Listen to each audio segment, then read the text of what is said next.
Baik, Assalamualaikum warahmatullahi wabarakatuh. Yang kami hormati Bapak dosen pengampu mata kuliah Keamanan dan Perlindungan Data, Bapak Agung Andri Mkom. Perkenalkan, kami dari kelompok 3 akan mempresentasikan hasil analisis jurnal yang berjudul Analisis Perlindungan Data Pribadi dan Cyber Security di Era Digital. Oke, melalui presentasi ini, kami akan membahas pentingnya perlindungan data di era digital, peran enkripsi dalam menjaga keamanan informasi, teknologi pendukung keamanan cyber, regulasi yang berlaku di Indonesia, serta tantangan yang masih dihadapi dalam penerapannya. Semoga presentasi yang kami sampaikan dapat memberikan pemahaman dan menambah wawasan bagi kita semua. Baik, langsung saja kita masuk ke pembahasan yang pertama. Oke, penelitian ini bertujuan untuk menganalisis efektivitas enkripsi dalam melindungi data pribadi melalui studi literatur dari berbagai jurnal.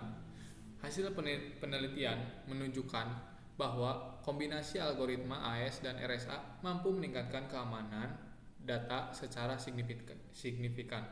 Namun, masih terdapat beberapa tantangan, ancaman komputasi kuantum serta rendahnya literasi digital masyarakat.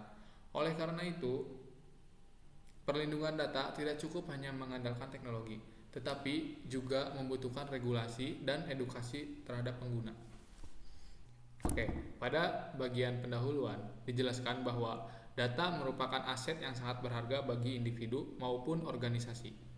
Seiring berkembangnya teknologi, kasus kebocoran data juga semakin meningkat.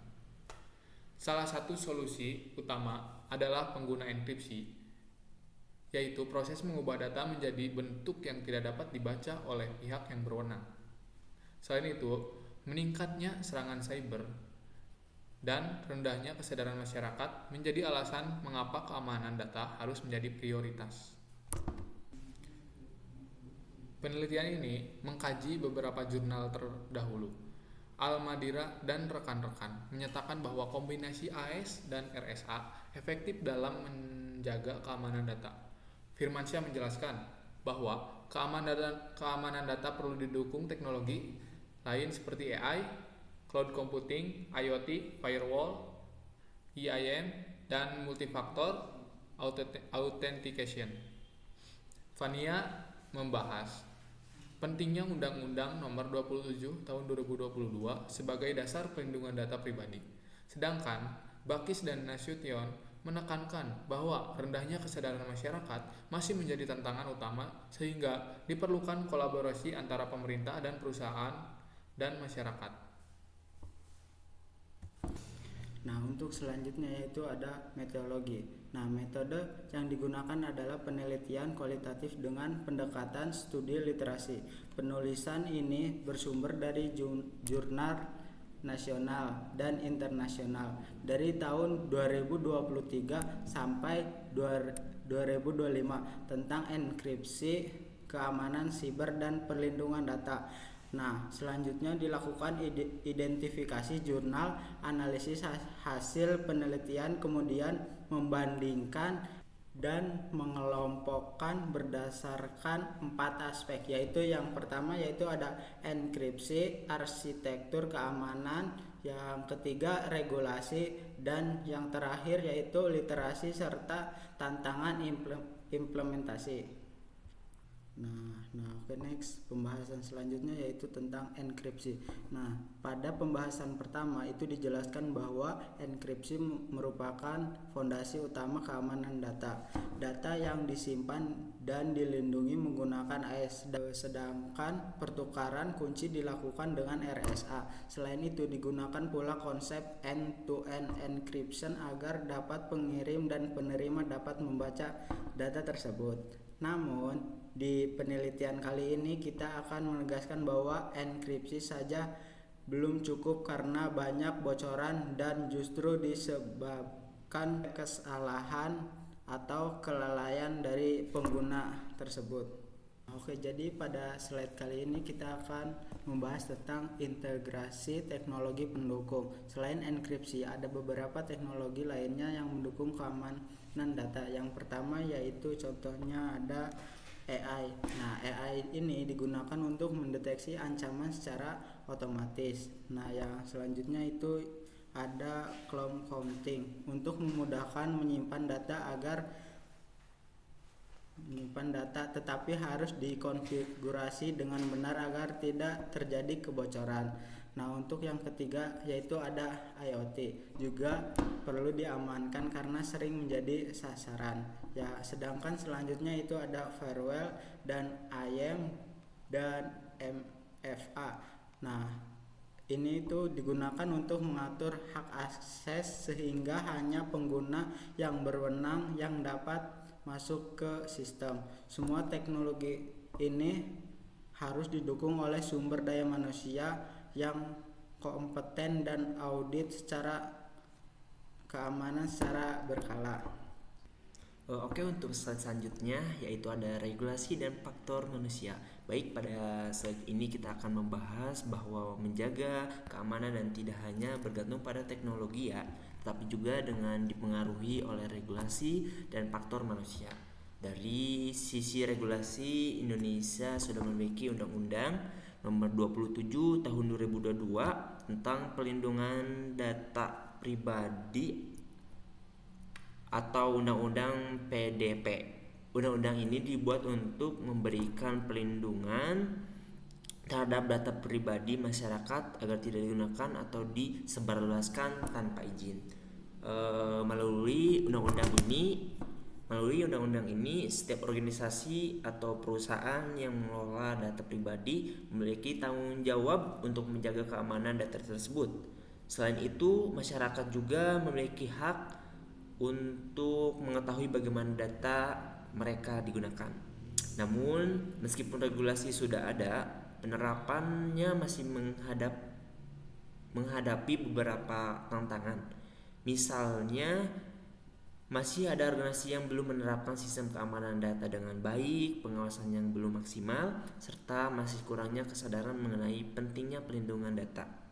Selain regulasi, faktor manusia juga menjadi salah satu penyebab utama terjadinya kebocoran data. Contohnya seperti menggunakan password yang lemah, membagikan kode OTP kepada orang lain, asal mengklik tautan phishing, atau menggunakan jaringan WiFi publik tanpa perlindungan. Jadi dari slide ini kita dapat pahami bahwa teknologi yang canggih saja tidak cukup. Kesadaran penggunaan dalam menjaga data pribadi juga sangat menentukan keberhasilan keamanan informasi. Tadi juga sudah dijelaskan tentang regulasi dan faktor manusia. Sekarang kita selanjutnya membahas tentang keamanan data sebagai prioritas strateginya. Saya di sini akan menjelaskan mengenai keamanan data sebagai prioritasnya strategi. Jadi maksudnya dalam sini itu adalah keamanan data itu bukan lagi sekadar pelengkap, tetapi juga menjadi kebutuhan utama bagi setiap organisasi, baik perusahaan, instansi, pemerintah maupun rumah sakit. Untuk membantu menjaga keamanan data ini, ada beberapa framework atau standar internasional seperti ISO 27001, COMBIT, dan CMMI. Framework ini berfungsi sebagai pedoman agar organisasi dapat mengelola keamanan informasi dengan baik, mulai dari mengidentifikasi risiko, mengatur hak akses pengguna hingga melakukan evaluasi keamanan secara berkala. Selanjutnya di sini ada kepercayaan pengguna. Menurut hasil analisis kami, keamanan data sangat berpengaruh terhadap kepercayaan masyarakat. Jika suatu organisasi maupun penjagaan data penggunanya dengan baik, maka pengguna akan merasa aman dan percaya untuk terus menggunakan layanan tersebut. Contohnya di rumah sakit, jika data rekam medis pasien dijaga kerahasiaannya, maka pasien akan lebih percaya terhadap pelayanan rumah sakit tersebut. Sebaliknya, jika terjadi kebocoran data, kepercayaan masyarakat akan menurun dan reputasi organisasi juga bisa terdampak. Di sini juga pada slide PPT ini yang kedua, investasi strategis. Jadi investasi strategis ini artinya itu biaya yang dikeluarkan untuk keamanan data jangan dianggap sebagai pengeluaran semata, tetapi sebagai investasi jangka panjang. Misalnya membeli sistem keamanan menggunakan Prewell, enkripsi, atau memberikan pelatihan kepada pegawai. Walaupun membutuhkan biaya yang sangat mahal, hal tersebut dapat mencegah kerugian yang sangat jauh lebih besar akibat serangan cyber atau kebocoran data. Dan terakhir di sini ada pendekatan holistik. Jadi holistik ini adalah berarti keamanan data harus dilakukan secara menyeluruh. Jadi tidak cukup hanya mengandalkan teknologi saja, tapi juga harus didukung oleh regulasi yang jelas dan kesadaran dari setiap penggunanya. Ketiga aspek ini harus berjalan bersama, karena kalau salah satunya lemah, misalnya sistem sudah canggih nih, tetapi penggunanya masih sembarangan, terus membagikan paspornya, maka keamanan data tetap bisa terganggu. Jadi intinya pada saat kali ini keamanan data sebagai prioritas strategi ini, keamanan data harus menjadi prioritas bagi setiap organisasi dengan menerapkan standar keamanan yang baik, menjaga kepercayaan pengguna, berinvestasi pada sistem keamanan, serta menerapkan pendekatan yang menyeluruh. Maka resiko kebocoran data dapat diminimalkan. Oke, sekarang kita masuk kesimpulan dan referensi. Jadi teman-teman saya yang tadi sebelumnya sudah dijelaskan dari awal sampai sekarang, jadi ini adalah kesimpulan dari seluruhnya teman-teman semuanya. Baik, pada slide terakhir ini saya akan menyampaikan kesimpulan dari jurnal yang telah kami bahas ya. Jadi yang pertama itu ada enkripsi merupakan fondasi utama dalam menjaga keamanan data. Algoritma seperti AES, RSA, dan E2EE memiliki peran yang berbeda tetapi saling melengkapi. AES juga digunakan untuk mengenkripsi data agar tidak mudah dibaca oleh pihak yang tidak berwenang. Dan RSA juga untuk mengamankan proses pertukaran kunci enkripsi. Sebagai E2EE memastikan bahwa hanya pengiriman dan menerima yang dapat membaca isi data. Dengan begitu data tetap aman baik saat disimpan maupun saat dikirim melalui jaringan. Jadi dan untuk poin keduanya di sini ada diperlukan integrasi berbagai teknologi mendukung. Di sini adalah keamanan data tidak cukup hanya mengendalikan enkripsi, dibutuhkan juga teknologi seperti artificial intelligence atau bisa disebut dengan AI untuk mendeteksi ancaman secara otomatis. Prewell juga untuk melindungi jaringan IAM untuk mengatur hak akses pengguna. MAP juga sebagai aplikasi ganda saat login serta iCloud dan IoT yang juga harus dikelola dengan aman agar sistem perlindungan menjadi lebih komprehensif. Dan di sini juga ada poin ketiga, regulasi dan penegakan hukum juga memiliki peran yang sangat penting. Di Indonesia sudah ada Undang-Undang Nomor 27 2022 tentang perlindungan data pribadi yang tadi saya sampaikan pada slide ke-7. Namun penerapan harus didukung dengan pengawasan yang mendekatkan hukum yang lebih tegas agar setiap organisasi benar-benar bertanggung jawab dalam melindungi data pribadi. Dan di sini ada poin terakhir, pendekatan holistik. Jadi di sini juga harus diperlukan pendekatan holistik. Jadi holistik itu yang tadi sebelum kesimpulan saya sudah menyampaikan bahwasanya keamanan data harus dilakukan secara menyeluruh melalui kerjasama antara pemerintah sebagai pembuat regulasi, organisasi sebagai pengelola data, dan masyarakat sebagai pengguna teknologi. Jika ketiga pihak ini saling mendukung, maka ekosistem ini keamanan data akan menjadi lebih kuat dan berkelanjutan.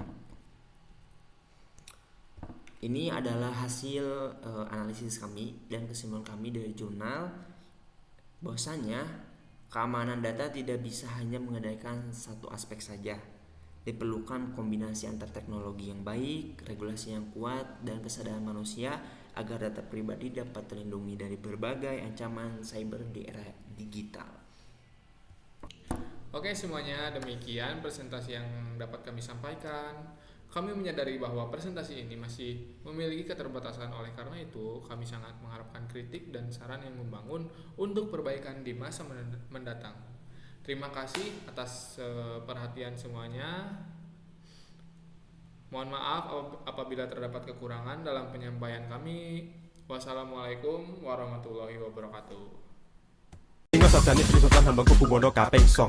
Sak dhuwur-dhuwure sinau kudune dhewe tetep wong Jawa. Diumpamake kacang kang ora ninggalke lancaran, marang bumi sing lairke dhewe kang tansah kelingan. Ing ngarsa sung kula